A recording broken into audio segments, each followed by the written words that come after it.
important for me to hurdling.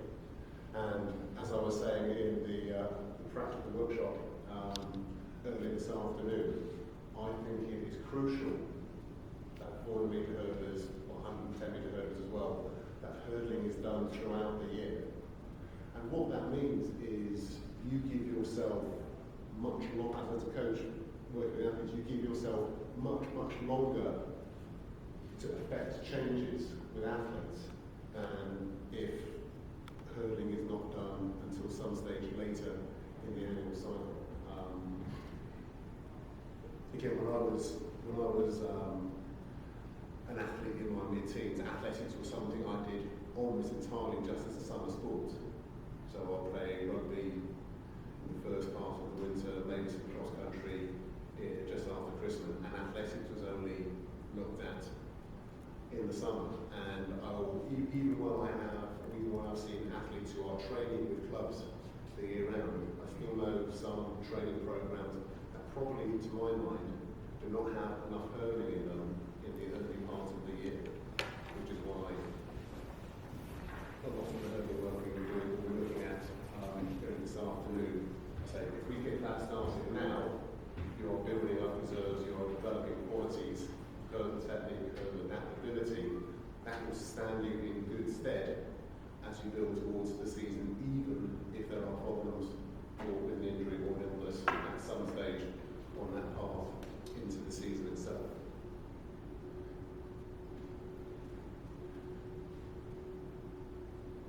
So my basic philosophy for 400 metre hurdles, and to some extent for 400 metres, ideally, by the time I come to the competition season, I want most of the work to have been done. There are one or two aspects that I think are specific to 400 metre hurdles that may mean with the younger and less experienced athletes, it is harder to be completely ready for the season. But in an ideal world, I want to address a lot of the areas I would like developed during the course of the winter. So it's more difficult with the novice or the inexperienced athlete for a number of factors. If you do not have the chance to look at 35 metre spaced hurdle rhythm work during the winter, the only time you can do that is when spring comes, and I'm guessing the spring here is probably later than spring in England in terms of when you can meaningfully get outside. So from that point of view, younger athletes by definition are more likely to change their physical characteristics.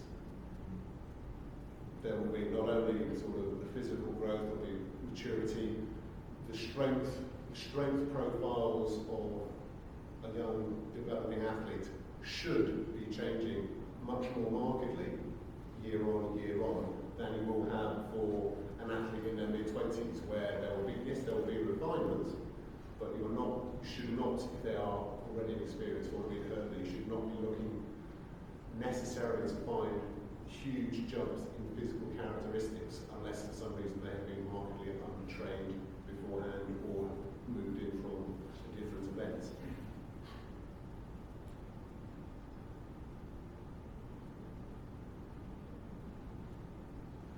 So looking at what I do in the competition phase, you cannot take that in isolation.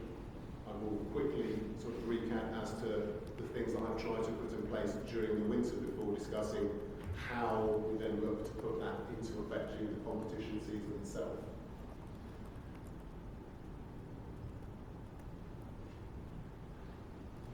As I mentioned with my philosophies in coaching the 400 talk yesterday, I very much want to blend the qualities that I'm looking to develop in athletes over the course of the whole year.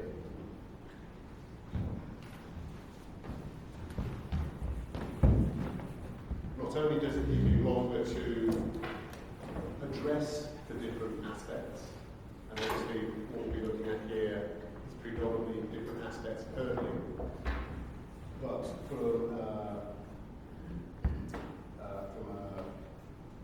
physiology point of view, by blending the components together to some extent, it makes for less risk points where you're going from one type of training to another type of training to another type of training, which if you just do in big blocks is one approach, but it may leave the athlete slightly more vulnerable when you go from one type of training to another, rather than having done a little bit of different kind of work before that becoming the main focus of a particular phase.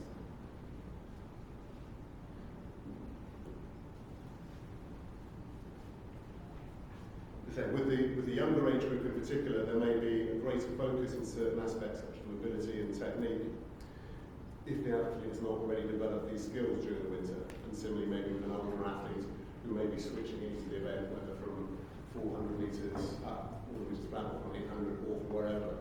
You know, it's the experience of an athlete that very much determines, to me, what aspects of hurdling they approach in their overall plan, and specifically what aspects of hurdling work they may need to look at in the competition phase itself.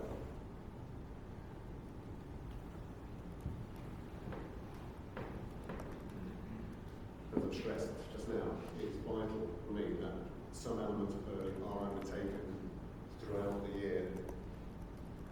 What kind of work you do will be dependent on the level and experience of athletes you're working with.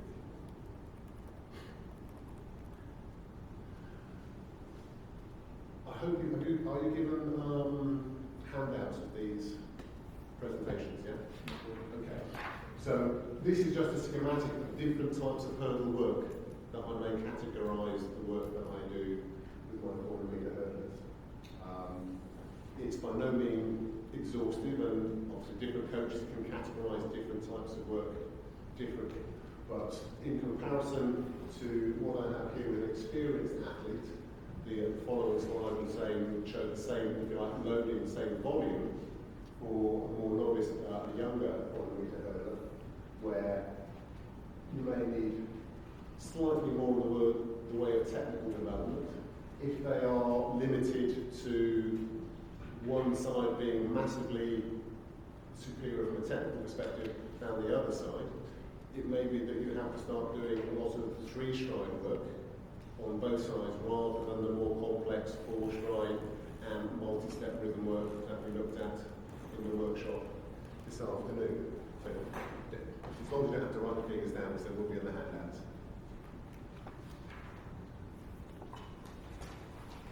As you can see, both scenarios, the experienced athlete and the novice athlete, there are hurdling units going all the way through the year on a sort of phase basis.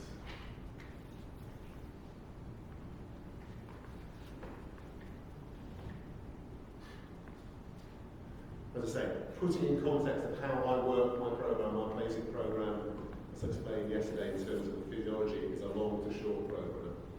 Background conditioning, endurance CV, followed by lactic tolerance, followed by lactic power, speed, endurance. And then by the time we come to the season, that is the stage where pure speed is addressed in the main. And obviously there are limitations, I would say, with pure speed as a useful tool for 400 metre hurdlers. It's not that you don't do pure speed work, but it has to be done in conjunction with 35 metre spaced work in terms of establishing a nice smooth rhythm. I would almost rather do my speed work if I was going to get an athlete to run, build up 70 metres, I'd rather have them running that over two barriers flat out rather than running 70 metres. You will not get quite the same level of maximum velocity, but you are trying to put in context what they can handle between that 35 metre spacing, which is vital. And I have seen athletes who have, certainly athletes who maybe have not hurdled consistently throughout a winter, they come out much stronger, much faster, better stride length, better stride rhythm, but they haven't practiced it over the barriers, and suddenly the first part of the season is almost wasted in them refining those characteristics. I would much rather arrive at the start of the season already having done 35 metre spacing work for a long time. Say my group did their first 35 metre spaced work last Monday, and they won't be doing that every week, but probably every fortnight for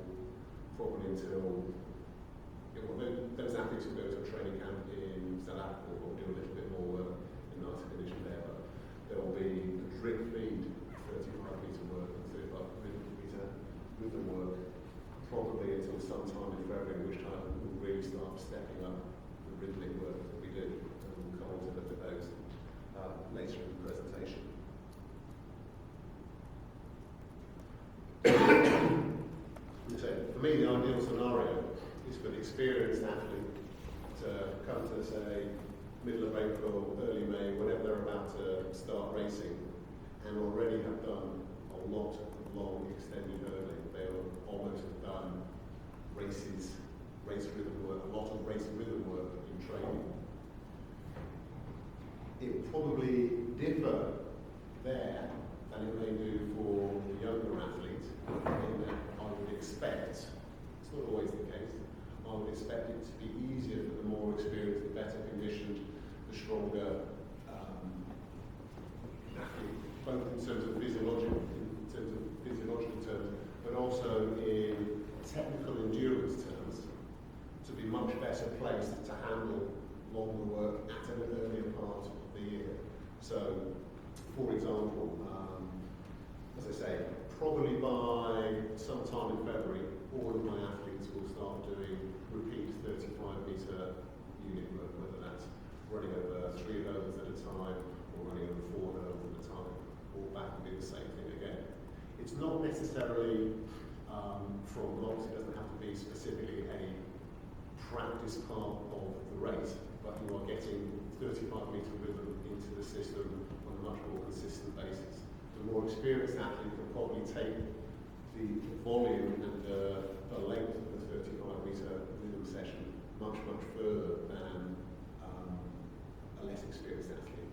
So, you know, you can do 3 runs over 5 hurdles with the wall back rather than 5 runs over 3 hurdles with the wall back. It could be the same volume, it might not be, but you would try to start testing their rhythmic endurance at a much earlier stage than for the younger athlete who, as I say, the changing characteristics may be they're struggling to establish their rhythm, and you need to make sure their rhythm is solid before you start putting, or start extending the distance that you carry it forward.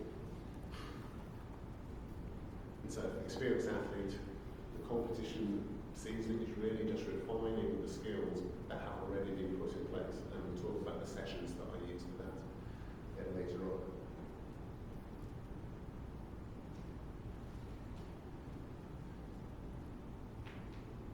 So, as I say, for the developing athlete, therefore, there can be many more changes in characteristics, and these can evolve quite markedly during the course of the year. As I said a little while back, you can tend to get much more marked changes in characteristics with a younger developing athlete as they mature than you probably would expect with a more seasoned athlete, unless that athlete's been injured for any reason, and therefore their levels of performance may be well below where they would normally be. So from that point of view, looking towards the competition phase for the developing athlete, it's much more on effective hurdle clearance, developing the quality rather than the quantity of their 35-metre stride rhythm work. And again, you may well find, from a technical perspective, a less skilled athlete may have or may struggle with control on the bend, for example. And so a lot of those 35-metre rhythm work can be done on the bend if that is a particular weakness of an athlete. Now, it doesn't have to be a more experienced athlete, but you'd like to think that a more experienced athlete is better placed to have better technical control after a number of years of developing, refining their skills than maybe the younger athlete would.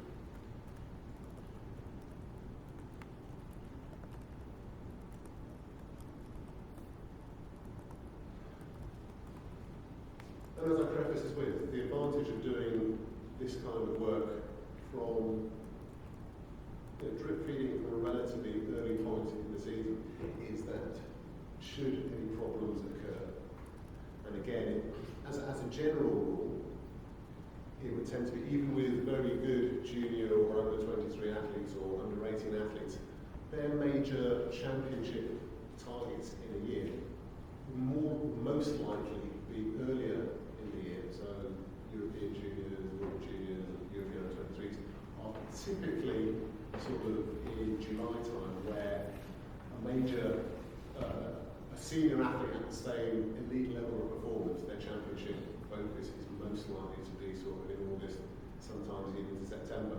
So it's very, conversely, it almost becomes more important for the the less experienced athletes have done more work before the start of the season if they are at a level where they're aspiring to a championship of some importance. Does that make sense?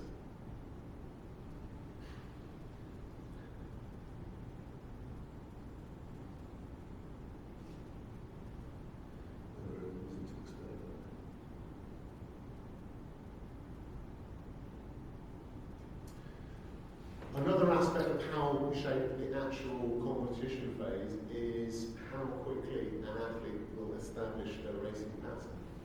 And again, by definition, you would hope that a more senior athlete, unless you are specifically looking to change a stride pattern because you think there is a major fault in the effort distribution they are putting out, it's probably much more vital, I think, to for the experienced athlete. They can probably start racing relatively early, or using races, if you like, as extended hurdle rhythm sessions, because they are of a level whereby they should be close to their race pace. And again, typically I would find that I would found with athletes such as Chris Robertson and Camille Thompson, they could open a season in something around 49 flat or 48 high and then go on to around 48 low within that season. Whereas for a junior level athlete, it may take many more races to establish the rhythm, tempo, and the confidence, and importantly the effort distribution throughout that race before they arrive at something that is at a better performance, but something that is closer to their potential threshold of any given season. So, longer hurdling work for more experienced athletes can both not only happen earlier in the training process, probably before the competition season, and the knock-on effect is they can probably use races meaningfully more earlier on in the process, where it may take more races or more training and more compartmentalised training to achieve good performances for lesser experienced junior athletes. So I think the fastest times that Chris and Mel have opened up respectively, I think they both opened up with 48.5 or 48.6, and that would typically be either in April at somewhere like Mindset or one of the early season European and German meetings in the middle of May.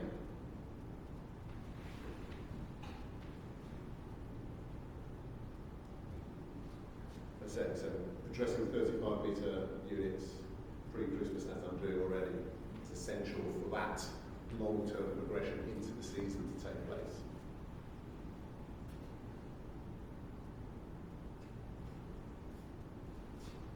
And again, moving into the competition phase itself, you can practice big sections of the race together, knowing that you're well enough conditioned and technically proficient enough to make that more meaningful for the race outcome.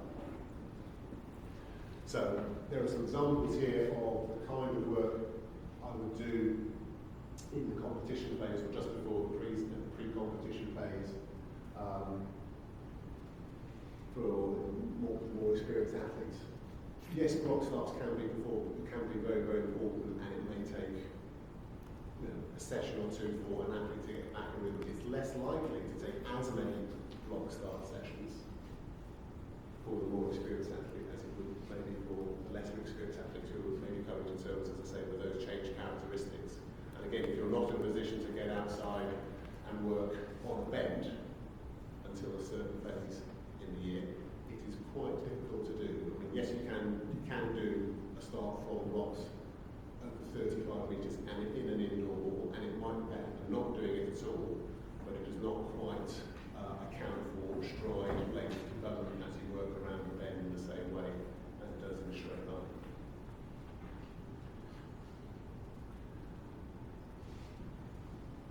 I think it's important when with a more experienced athlete that they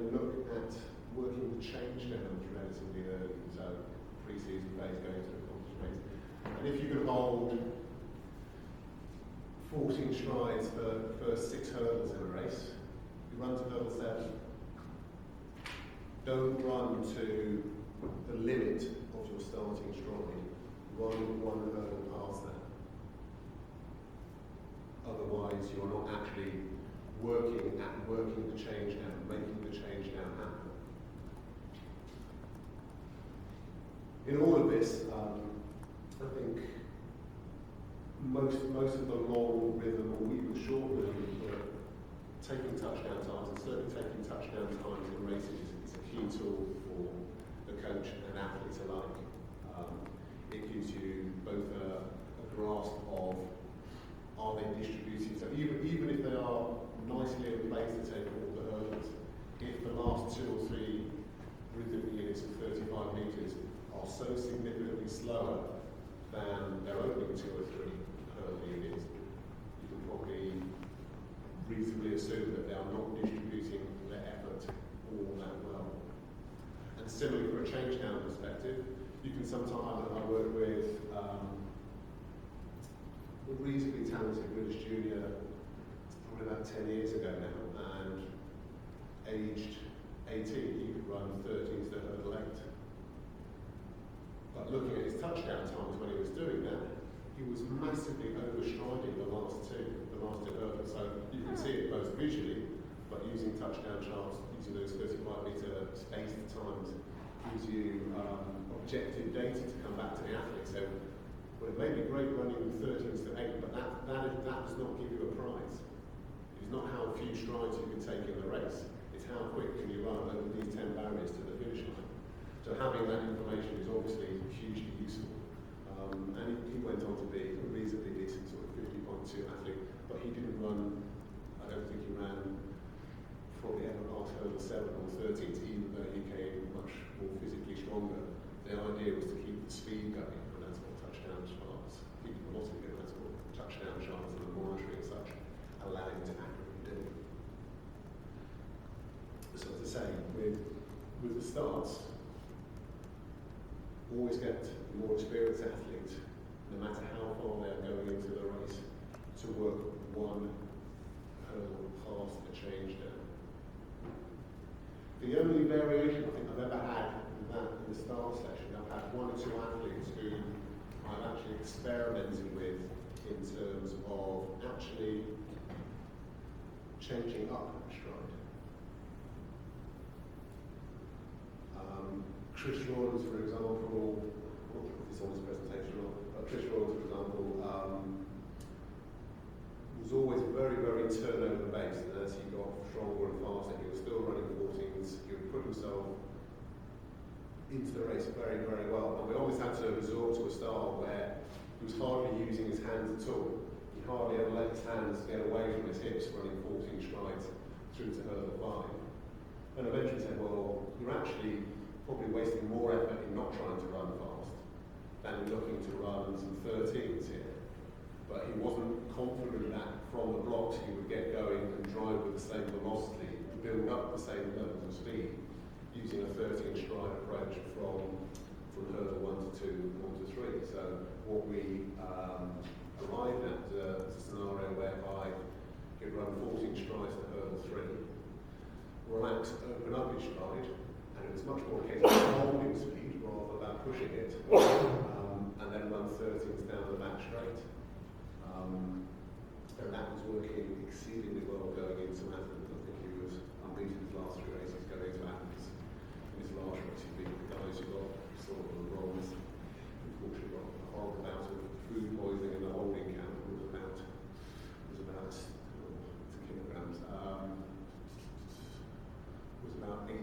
about 7 kilograms lighter by the time we arrived on the start line and we went into the holding camp. Simple premise, but it is, I think, something worth experimenting with your athletes. And again, for developing athletes, a similar concept can be useful.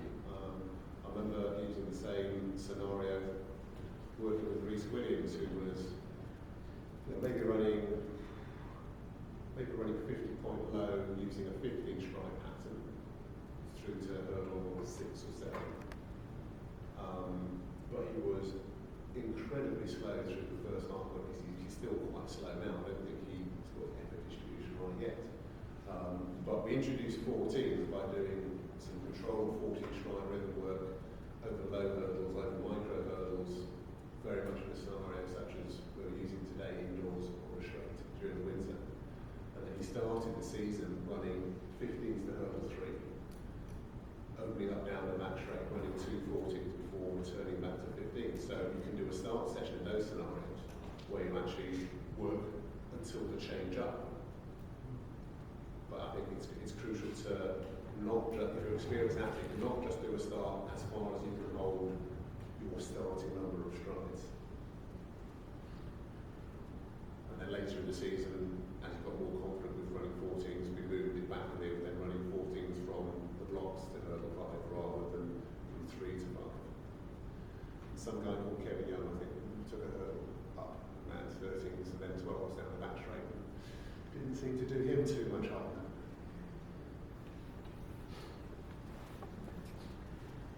The other aspect that I really focus on with the more experienced athletes is back-end or race pattern and endurance sessions.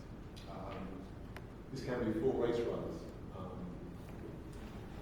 It can be sort of putting 2 full runs over 400-metre hurdles, not necessarily specifically on race stride from the start, but trying to hold your race rhythm as you come home, full recovery. It can be pick-up runs. So that might be picking up hurdle 1 and running to the finish, or picking up hurdle 2 and running to the finish, picking up hurdle 3 and running to the finish.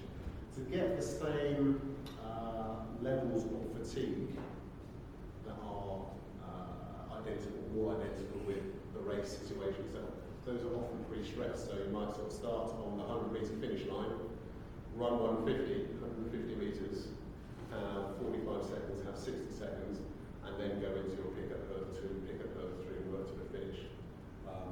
And again, by slightly segmenting that, it may allow you to do slightly more volume of practicing that rather than running the full 400 metres over the barriers. But that is a matter of choice, it's a matter of preference for the coach as to how you address that.